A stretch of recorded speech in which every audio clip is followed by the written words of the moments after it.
Este vídeo que irei apresentar em seguida é um corte de um podcast com um dos maiores profissionais e professores de exegese, como também hermenêutica, chamado Fábio Sabino. Mas o que é exegese? Exegese é o estudo da interpretação crítica de um texto para revelar seu significado original.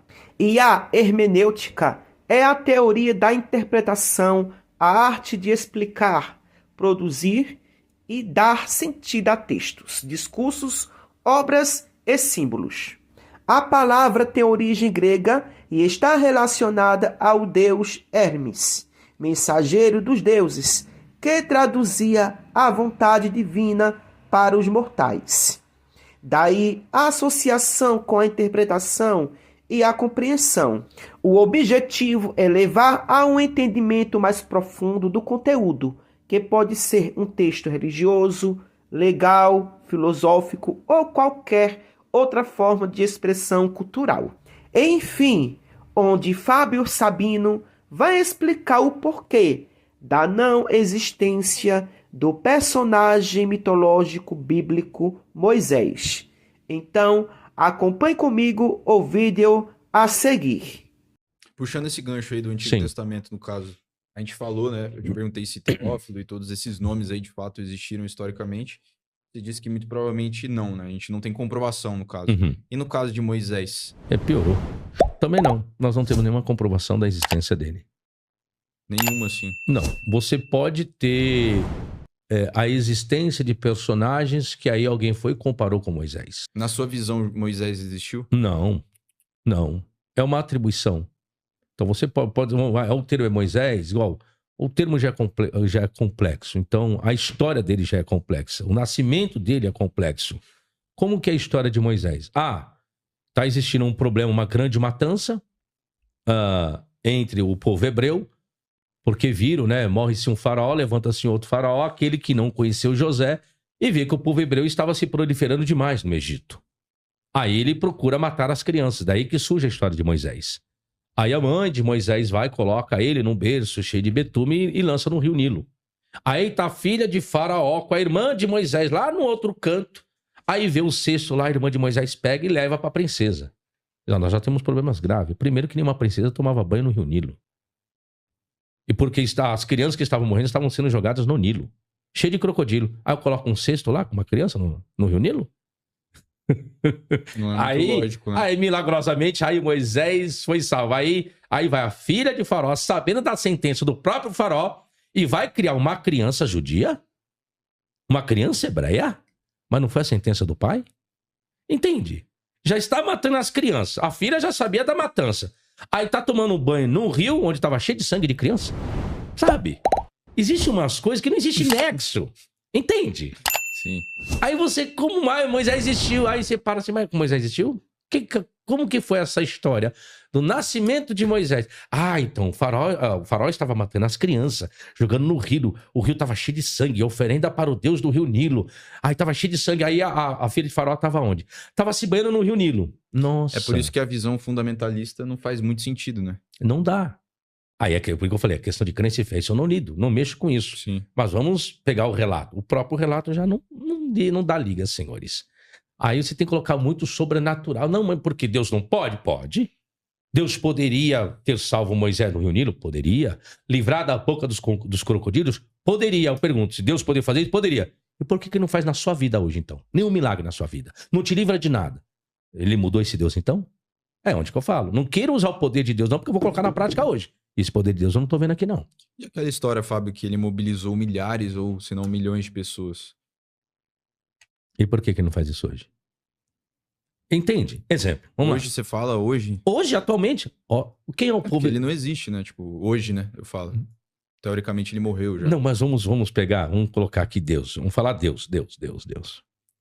Quem é o povo judeu para Deus? A nação eleita dele. Toda a história vem de lá. Por que Deus não conseguiu privar uma criança de morrer na guerra lá agora? Poxa, é o Deus do povo judeu, gente. Jesus veio do povo judeu. E o que Deus fez para Israel nessa guerra que teve? Nada. Deus não conseguiu livrar uma criança de ser estuprada de uma bala. Nem bala perdida, nem bala dos inimigos lá, o povo radicalista do Hamas. Matou um monte de judeu. O que o Deus fez por eles? Ou seja, Deus só livrou as pessoas que no registro bíblico. Deus só está na Bíblia, nas folhas dela. Deus do judeu e Deus dos cristãos. Só está... E olha lá! E não é 100% garantido ainda também não. Tá? Mas vou generalizar. Deus só está nas páginas da Bíblia, tanto para judeu, tanto para cristão. Porque se saiu da folha da Bíblia, esquece. Tanto Deus do judeu quanto Deus do cristão tá fazendo uma porcaria nenhuma. Faz mais nada. E eu não posso tampar o sol com a peneira. Os fatos dizem o contrário dos relatos bíblicos. Poder de Deus só dentro da Bíblia, porque fora da Bíblia Deus não tem poder nenhum. E não precisa dizer nada, né? Só olhar para quantos pastores morreram na pandemia, quantos judeus morreram na guerra. O argumento das pessoas que acreditam vão dizer que Deus permite isso, aí, né? Pra, de certa forma, sei lá, as pessoas terem o livre-arbítrio. Deus só permite a desgraça. E o lado benéfico dele não permite, não? Pode reparar nisso.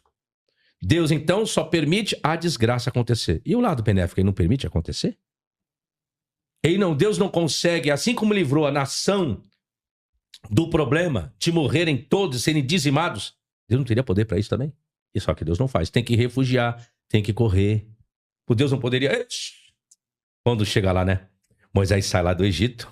Aí o povo peregrinando ali, caminho Mar Vermelho. Aí o povo, Moisés, por que nos trouxeste para morrer nesse deserto? Nós não estávamos lá no Egito, não tinha comida, bebida, e nos trouxeste para cá, Deus. Ei, aquieta o vosso coração. Coloca aí para mim Êxodo 15, por favor. Olha o cântico de Moisés, que lindo. Quer ver? Segundo livro da Bíblia. Êxodo capítulo 15. Ah, eu pergunto, por que Deus não faz isso aqui hoje?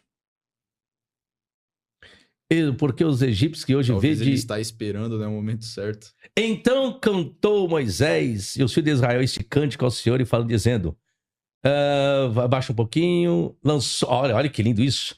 O Senhor é homem de guerra, o Senhor é o seu nome, lançou no mar os carros de Faraó, o seu exército, os seus escolhidos príncipes afogaram-se no Mar Vermelho. Os abismos o cobriram, desceram as profundezas como pedra. A tua destra, ó Senhor, tem glorificado em poder, a tua destra, ó Senhor, tem despedaçado o inimigo. E com grandeza da tua excelência derrubaste os que se levantaram contra ti. Enviaste o teu furor que os consumiu com restolho. Por que Deus não faz isso hoje? E com o sopro das tuas narinas amontoaram-se as águas. As correntes pararam como um montão. Os abismos coalharam-se no coração do mar. O inimigo dizia, perseguirei, alcançarei, repartirei os despojos, fartar-se a minha alma deles, arrancarei a minha espada, a minha mão os destruirá. Sopraste com o teu vento, o mar os cobriu, afundaram-se como chumbo em veementes águas. Moisés está entoando um cântico em cima daquilo que Deus fez com o exército de Faraó. Por que hoje eu não poderia entoar um cântico para dizer que Deus faça o mesmo hoje com os meus inimigos? Sim. Não, isso aí só existe na Bíblia. Quando o professor Fábio Sabino diz que a história do nascimento de Moisés é comparada a outras histórias de nascimento de outros personagens históricos, como, por exemplo, a do rei Sargão, isso é verdade. Mas, primeiro que tudo, quem foi Sargão o Grande? Sargão o Grande foi um personagem histórico que realmente existiu de fato. Vamos separar aqui o que é histórico e o que é mitologia. A história do nascimento de Sargão o Grande é uma mitologia, mas, porém, ele mesmo, como personagem histórico, existiu de fato. Então, Sargão foi o primeiro imperador do Império Acadiano, onde também foi o primeiro imperador a formar o império entre os povos da Mesopotâmia. Ou seja, o primeiro império da Mesopotâmia foi o Império Acadiano, que são os acádios, pelo imperador Sargão o Grande. Aí alguém pode até indagar, e os sumérios não foram impérios, não? De forma alguma, os sumérios nunca formaram impérios. A organização social administrativa dos sumérios foram administradas através de cidades-estados. Ou seja, cada cidade sumeriana eram independentes, tinham seus próprios chefes e governos por um rei. Ou seja, cada cidade era autônoma, independente. diferentemente de uma organização administrativa social imperial, onde o imperador tem controle sobre tudo.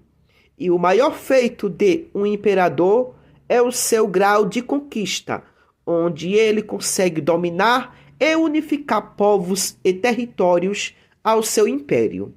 Porque a civilização sumeriana não pode ser considerada imperial, porque não existiu um rei que unificasse todas as cidades sumerianas em uma única unidade imperial. Existiram várias cidades sumerianas. São elas: Eridu, Kis, Lagash, Uruk, Ur e Nippur. Então, cada cidade dessa era independente, autônoma, onde tinham seus próprios governos e administrações. Enfim, vamos dar sequência sobre as histórias mitológicas dos nascimentos do personagem bíblico, no caso Moisés, e do personagem histórico como Sargão. Por exemplo, que são histórias mitológicas muito parecidas. Como todo mundo já sabe a história mitológica do personagem bíblico Moisés, agora eu vou explicar a história mitológica do nascimento do personagem histórico Sargão, o Grande. A história do nascimento de Sargão é uma lenda mitológica popular na antiguidade, não um fato histórico comprovado. A narrativa afirma que ele foi filho ilegítimo de uma sacerdotisa, abandonado em uma cesta no rio Eufrates e resgatado por um jardineiro que o criou como seu próprio filho. Essa lenda, escrita séculos depois, servia para glorificar seu reinado, mas existem registros históricos que ele foi um governante real que fundou o Império Acadiano. Então, a mãe de Sargão, o Grande, era uma sacerdotisa, ou seja, ela fazia parte de grupos religiosos pagãos, como culto aos deuses politeístas. A gente sabe que todos os povos da Mesopotâmia eram politeístas, ou seja, cultuavam múltiplos deuses. Então, Sargão, ao nascer, devido às suas condições precárias de criá-lo, ela decide o colocar em uma cesta de junco no rio Eufrates. A gente sabe que a região da Mesopotâmia é composta por dois rios, o rio Eufrates e o rio Tigre. Ao colocar Sargão, o Grande, em uma cesta nas correntezas do rio Eufrates, logo em seguida ele é encontrado por um jardineiro chamado Diaque, que o criou como filho. Veja que a história mitológica do nascimento de Moisés é idêntica à de Sargão, onde Moisés também foi colocado em uma cesta e lançado em um rio, neste caso no rio Nilo, que é o rio do Egito. Lembrando que, no chamado Crescente Fértil, onde pega do Egito ao Golfo Pérsico, é uma área territorial muito fértil devido aos famosos rios existentes nessa região do Crescente Fértil, que também é uma região onde a agricultura foi a principal economia e modo de produção daqueles povos que ali se instalaram e se desenvolveram. Os 4 principais rios do Crescente Fértil são eles: Rio Tigre, Eufrates, Nilo e Jordão. A história do nascimento de Moisés no rio Nilo é semelhante à lenda do rei Sargão da Acádia, que também foi salvo do rio após ter sido colocado em um cesto. Outras semelhanças com mitos de abandono em rios são encontradas em lendas do Egito, como o caso do deus Hapi, o deus das águas do Nilo, e outras histórias folclóricas também. Lenda como a rainha de Canesh. Na mitologia hitita, a rainha deu à luz a 30 filhos, que foram colocados em cestas com gordura e lançados no rio. O rio os levou até o mar, onde os deuses os encontraram e os criaram. Motivo comum no folclore: a ideia de uma criança abandonada que é salva e alcança a fama é um tema recorrente no folclore, encontrado em diversas culturas, o que leva a semelhanças em narrativas. Outro exemplo de bebês colocados e abandonados em cestos e rios foram os bebês da mitologia dos futuros fundadores dos povos da Grécia Antiga, Rômulo e Remo, onde também passaram por essa mesma narrativa mitológica. Enfim, a história mitológica do nascimento de Moisés é totalmente semelhante à de Sargão e de outros. Mas alguém pode dizer que foram os acádios que copiaram a história do nascimento de Moisés. Quero lhe dizer que não tem como, até porque os povos acadianos surgiram ali na Mesopotâmia, primeiro que os hebreus, no ano 200 e 334 antes da Era Comum. Já os hebreus surgiram no ano de 2000 antes da Era Comum. Então, os hebreus surgiram 3 séculos depois dos acádios. Quando os hebreus surgiram no ano de 2000 antes da Era Comum, também os povos amoritas surgiram, formando o primeiro império babilônico pelo imperador Hammurabi. Então, quando os hebreus surgiram, os acádios já tinham sido dominados e aculturados pelos amoritas. Então, não existe possibilidade nenhuma de os acádios terem copiado o mito do nascimento de Moisés. Pelo contrário, a história cronológica prova que foram os hebreus que copiaram o mito de Sargão o Grande. Por isso que é fundamental, essencial e indispensável estudarmos história, porque só através da história que compreendemos começo, meio e fim. Sem a história, não compreendemos a si mesmo. Por isso que a história, na minha opinião, é a base de tudo.